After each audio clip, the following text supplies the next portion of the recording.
en vacances parlementaires, nous devons être près de la population. Et nous sommes des députés de proximité.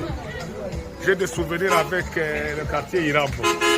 Nous nous trouvons ici sur le pont que les jeunes sont en train de construire. En tout cas, je félicite l'initiative de CJVD.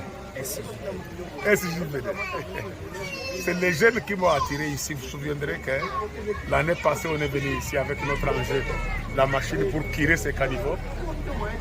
Et ça donne un impact positif sur la vie sociale et économique de la population d'Irambo, Louziba.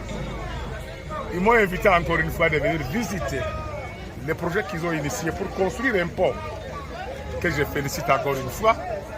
Personne ne pouvait penser que les jeunes peuvent initier un tel projet qui va coûter quand même, ce n'est pas des cacahuètes, c'est des dizaines, peut-être 10 000, 5 000, mais c'est leur initiative. Ils collectent 1 000 francs, 1 000 francs, 2 000, 5 000 francs. Ils m'ont dit que personne parmi les familles, personne qui donne plus de 100 $ ou 200 ou 500. Donc, nous devons les soutenir. Je suis venu ici symboliquement avec 10 sacs de ciment, mais je vais aller pour chercher et revenir, les soutenir, pour voir que si une fois, avant ou dès le début de la saison de pluie, que ces travaux qu'ils ont faits ne s'écroulent pas. Parce qu'il faut clôturer, il faut terminer. Et ça demande quelques sacs de ciment, quelques bennes de moellons, quelques bennes de gravier et le fer à béton de 16 mm et 10. Donc j'encourage de faire l'initiative. Ce que j'ai toujours dit, il faut créer dans chaque quartier, dans chaque village, un comité local de développement. La nation s'est construite par ses filles et ses fils. Je l'ai toujours dit, il faut commencer quelque part. Même si les jeunes ici peuvent réunir 1 000 $ ou 100 $, mais quelqu'un peut venir avec 1 000 ou 10 000, les appuyer parce qu'ils ont commencé quelque part. Aujourd'hui en Europe on dit seed money. Semence c'est là, le seed c'est la semence. Money c'est là. Il faut avoir quelque chose pour qu'on puisse vous aider. Il faut encourager l'initiative. Je suis venu distribuer quelques cahiers aux sinistrés de Louziba. Louziba et Ramba Kogné, un incendie qui a consumé plus de centaines de maisons. On a donné des tonnes de vivres et non-vivres. Aujourd'hui, je suis venu pour les donner des cahiers, un kit scolaire, des bics et des cahiers. Et pour l'école, on donne des craies.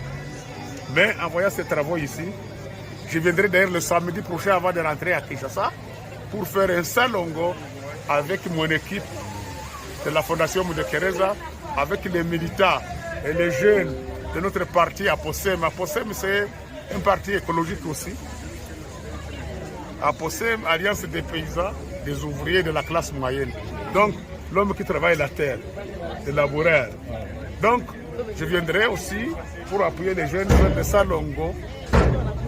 Et après cela, aussi, on va voir qu'est-ce qu'on aura encore. Est-ce qu'une benne de moellons ou une benne de sable ou bien encore des sacs de ciment, comme j'ai donné quelque chose aujourd'hui.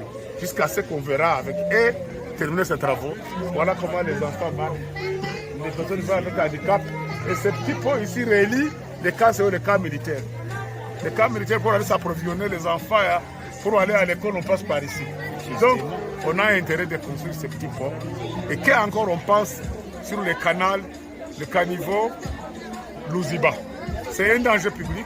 Il faut que la mairie, la province, mobilise une machine en permanence ici pour que chaque 6 mois, on puisse tirer ce canal. Sinon, avec la saison de pluie, avec le changement climatique, un jour, vous risquez de voir ces eaux inonder toute cette maison ici, de perdre tout ce qu'on a construit. Si demain le pont est terminé, ça va encourager la population de continuer à s'unir. J'ai dit aux gens, moi j'ai été en Israël pour une formation. Il existe en Israël ce qu'on dit kibbutz. Le kibbutz c'est comme une association, c'est comme une coopérative, c'est comme un comité local de développement. Et les gens s'unissent, les mélangent et contribuent, même 1 franc, même 1 $. C'est comme ça qu'ils sont forts. Ici aussi l'initiative des jeunes est encouragée. Donc ma raison d'être ici, c'est de montrer que nous sommes près de la population d'Irambo, nous sommes leurs fils. Et ils m'ont élu, tous ceux qui m'ont élu, qui ne m'ont pas élu, fait partie de mes parents et je suis leur fils. Et c'est comme ça je suis reconnaissant d'eux et je continue à demander leur confiance et nous on va continuer à les accompagner. Et ça n'empêche qu'on puisse continuer à faire les plaidoyers, les vrais plaidoyers, c'est-à-dire l'aménagement du territoire, l'urbanisation de la ville de Bukavu. Il faut réurbaniser la ville de Bukavu.